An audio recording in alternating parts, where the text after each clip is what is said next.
Blind Pew here. Exciting times. A new ship, the Drake-class carrier, has been released, and we are going to look at it.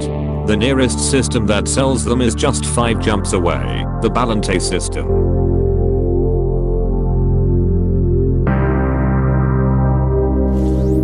Okay, we've arrived. Let's check out the system map. Ah, there it is, La Place Station, the station selling carriers. Cripes, it looks to be quite far out. It is. Gives me a chance to check out an odd thing I noticed on the system map. Yes, look at all these carriers already parked in various local orbits. There must be 50 here already. Not many could be bothered to rename them though it seems, except that one. As we travel to the station, I've just remembered to say, as always, I'm joined in this endeavor by my Chief of Engineering, Ben Gunn. Hi there.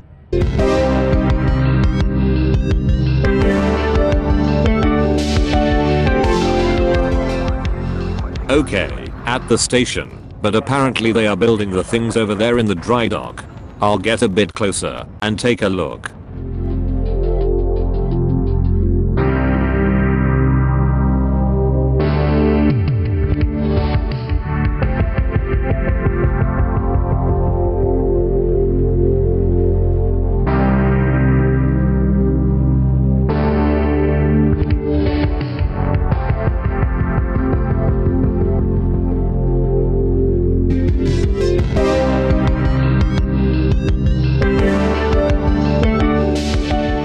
I'm not sure that was the Drake class carrier on offer. Perhaps it is a different class yet to be released. However, we need to get into the station and buy this thing. Landing gear deployed. Look, Pew, there is a carrier vendor in the onboard contacts. Great, let's buy this thing. How much is it? 5 billion credits.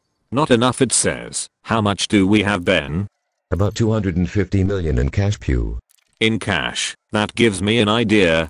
What if I liquidate all my assets? How much can I raise? Only 2 billion credits, Pew. Not enough. If only you had not had those legal issues with your former communications officer, Jed Munoz, we would probably have the funds by now. It's a good point, Ben. Jed owes us. Get him on the communications device, wherever he now is. Patching him through now, Pew. Greetings, Jed Munoz here, Galaxy's most famous explorer. Jed, Pew here. Blind Pew, you owe us for that legal matter you got us embroiled in. Shall we settle at, let's say 5 billion credits? Are you kidding me? I wouldn't give you a wooden credit if you were the last person left in the galaxy, after what you did. And that is a very suggestive amount of credits. Let me guess, you are trying to buy a carrier.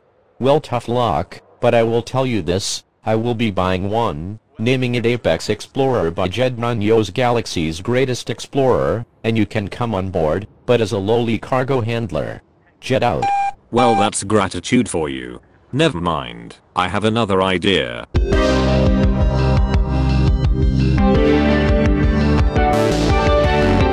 We are on our way to a carrier in orbit around this planet. Given the cost of these things, most commanders' experience will be as a visitor, not an owner, so let's take a look at that. Welcome, Commander. Docking permission will be granted following a successful eligibility check. Get us landed, Ben. Okay, let's take a look at this then. Ah, we may have chosen a bad one. Or, perhaps this will be quite representative given the upfront cost of these things and the prohibitive upfront cost, and more importantly weekly running cost of adding services on top of that. This one is scheduled for decommission and most of the services, in blue, have either not been added, or have been suspended to save credits. Let's look for another with all services operational. Welcome, Commander. A no-fire zone is in effect around this carrier.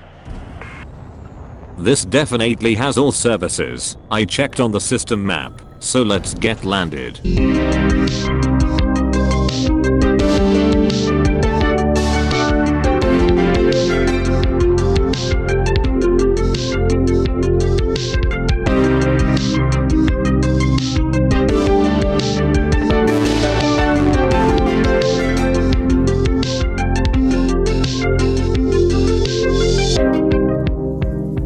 Okay, so, as a visitor, What have we got access to, with all services enabled?